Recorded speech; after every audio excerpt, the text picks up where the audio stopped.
Hello, नमस्ते प्यारे विद्यार्थियों और प्यारे दोस्तों। यहाँ पर हम बात करने वाले हैं कि अभी काफ़ी जने जो हैं हमारे प्यारे विद्यार्थीगण जो हैं, उन्होंने एग्ज़ाम फ़ॉर्म अभी तक नहीं भरा है क्योंकि इश्यू ये आ रहा था कि एग्ज़ाम की फ़ीस बहुत ज़्यादा आ रही थी। एग्ज़ाम फ़ॉर्म की फ़ीस बहुत ज़्यादा आ रही थी और 16 तारीख से फ़ॉर्म शुरू हो गया और आज 19 तारीख जो हो चुकी है, तभी अभी तक भी है ना इस फ़ीस को लेकर कोई कन्फर्मेशन नहीं आया है, तो मैं आपको बता देता हूँ कि अब फ़ीस कम हो चुकी है। आपको थोड़ा लॉजिक समझना होगा कैसे कम हुई है, नहीं तो आप कहोगे सर फीस कैसे कम हुई है? क्योंकि फीस अब कम हो चुकी है। अब आपको क्या करना है, आपका फॉर्म जल्दी भरना है क्योंकि लास्ट तारीख तो आप सभी को पता है, लास्ट तारीख आपके 22 दिसंबर है, नहीं तो फिर लेट फीस ₹50 और लगेगी, 26 तक भर सकते हैं। लेकिन हम क्यों फालतू ₹50 और लगवाएँ। और ध्यान रखना सभी विद्यार्थी जल्द फॉर्म भर लीजिएगा। फीस कैसे कम हुई है देखो मैं आपको बता देता हूँ। देखो सबसे पहले जो हम बात करते हैं, आपके जो फीस थी ना, वो कितनी थी देखो। हाँ, पहले एक बार ये समझ लीजिए क्योंकि इस बार जो नया इंस्ट्रक्शन वो आया है, ये कह रहे हैं कि आपके जो यूजी और पीजी के first, third and fifth semester NEP की नियमित विद्यार्थी जो है ना, उनको सूचित किया जाता है कि 16 तारीख से आपको फॉर्म भरना है। तो ये तो एक नॉर्मल ऑफिशियली अपडेट है जो इन्होंने वेबसाइट पर वापस अपडेट कर दिया है और नियमित विद्यार्थियों को ही आवेदन करना लास्ट तारीख इन्होंने कहा है 22 दिसंबर तक। इसका मतलब पहले इन्होंने कह दिया कि अब डेट नहीं बढ़ने वाली अगर आप लेट कर गए हो तो। नहीं तो ₹50 विलंब शुल्क के साथ 26 तारीख तक भरोगे, इसके बाद फॉर्म नहीं खुलेंगे, क्लोज हो जाएंगे। और ध्यान रखना, ये सेकंड पॉइंट ध्यान रखो, जिन विद्यार्थियों का परीक्षा परिणाम अभी तक घोषित नहीं हुआ है, क्योंकि ऑफिशियली यूनिवर्सिटी ने भी कहा है कि जिन विद्यार्थियों का परीक्षा परिणाम घोषित नहीं हुआ है, उनको भी उपरोक्त तिथियों के अनुसार आवेदन आवेदन आवेदन करना है, मतलब फॉर्म भरना है, रिजल्ट नहीं भी आए तो। ओके। और फर्स्ट थर्ड सेमेस्टर के जो ड्यू विद्यार्थी है, उनके आवेदन यानी ड्यू फॉर्म भी साथ में भरे जा रहे हैं।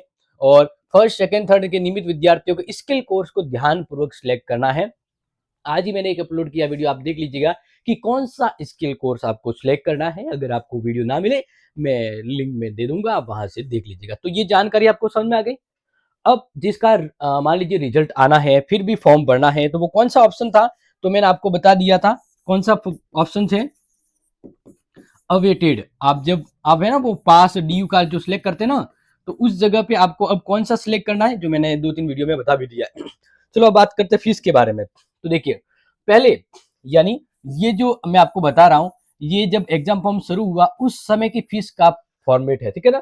तो यहाँ पर देखिए कितनी फीस आ रही है, आपको दिख रही है, ये 3100 फीस आ रही थी। कितनी आ रही थी? 3100 आ रही थी, ठीक है। अब इस फीस को कम कर दिया गया। कम कैसे, थोड़ा समझ लेना अच्छे से, ठीक है ना। देखो अब ये फीस हो गई है 2600। कितनी हो गई है? 2600 हो गई है। 2600 हो गई है। आप कहोगे सर ये तो फीस ज्यादा है। नहीं, अब इसमें क्या होता था, इसमें जो यूनिवर्सिटी है ना, उसकी संबंधित शुल्क शामिल होता था। क्या होता था? संबंधता शुल्क शामिल है।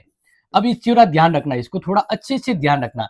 संबंधित शुल्क कितना होता है ये देख लो। अगर आपको पॉइंट नंबर 3 ध्यान आ रहा ना, यूनिवर्सिटी कन्वीनियंस डेवलपमेंट फीस, ये जो लिखी आ रही है 850 रुपए। अब ध्यान देना, पहले क्या होता था प्यारे विद्यार्थियों कि आपकी कॉलेज के, मान लीजिए अगर जैसे प्राइवेट कॉलेज है जहाँ रेगुलर आप पढ़ रहे हैं, तो कॉलेज वाले आपसे पहले वो संबंधित शुल्क ले लेते थे फीस के साथ, इसलिए आपको शो नहीं होता था।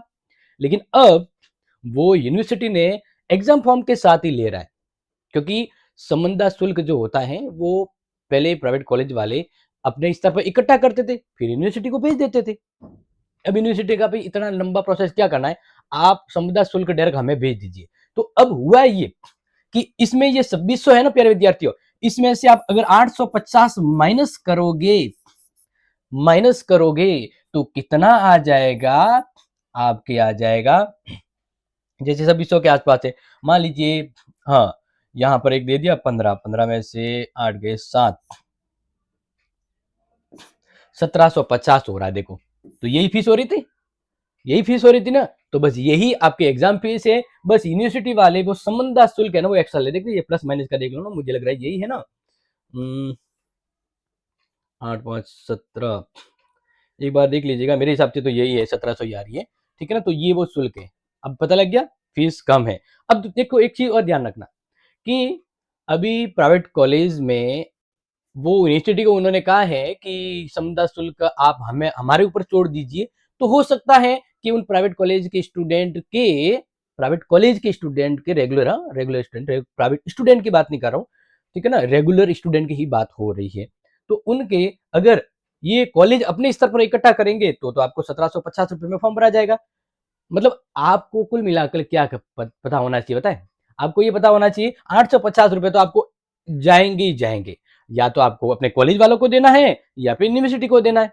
अगर आप यूनिवर्सिटी को देंगे तो कॉलेज की फीस में आपको कम देना है।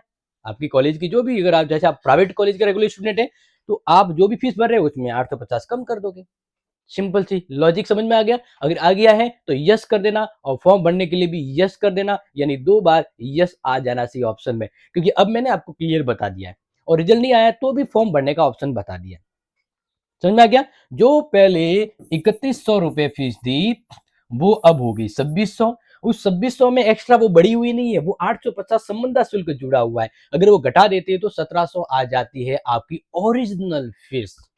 और ये 850 रुपए हैं ये प्राइवेट कॉलेज में, यानी पहले आपके, या तो आपके जब फीस आप जमा करवाने जाते थे हार्ड कॉपी वगैरह तब आपसे लेते थे, या फिर आपके यूनिवर्सिटी के पास जाएंगे, यानी आपके 850 तो जेब से जाने ही जाने, तो इसमें कोई दोहराए नहीं है। उम्मीद करता हूँ समझ में आ गया होगा। ओरिजिनल फीस ये है, बस इसमें ये जोड़ के लिया जा रहा है तो वो आपकी ज्यादा फीस नहीं ली जा रही है। बाकी देखो यूनिवर्सिटी वाला और चाहे तो इसमें कम कर सकता है। और अब बात करते हैं यहाँ पर कि अगर कोई स्टूडेंट जो 5th सेमेस्टर का है और वो अपना एग्जाम फॉर्म भर रहा है तो उसे इस बार है ना पेपर सिलेक्ट करना है, ठीक है ना। जैसे पेपर सिलेक्ट करने के बारे में देख लो, जैसे मान लीजिए किसी की हिस्ट्री है तो इस बार हिस्ट्री के 2 ऑप्शन आ रहे हैं, इन दोनों में से कोई भी एक लेना है। और वैसे तो मैं तो ये पढ़ाने वाला हूँ पहला वाला, ठीक है ना, हिस्ट्री ऑफ इंडिया। पॉलिटिकल में जैसे 1 2 3 4 ऑप्शन आ रहे हैं, तो आपको मैं जो पढ़ाने वाला हूँ वो है इंटरनेशनल पॉलिटिक्स, यही लेना।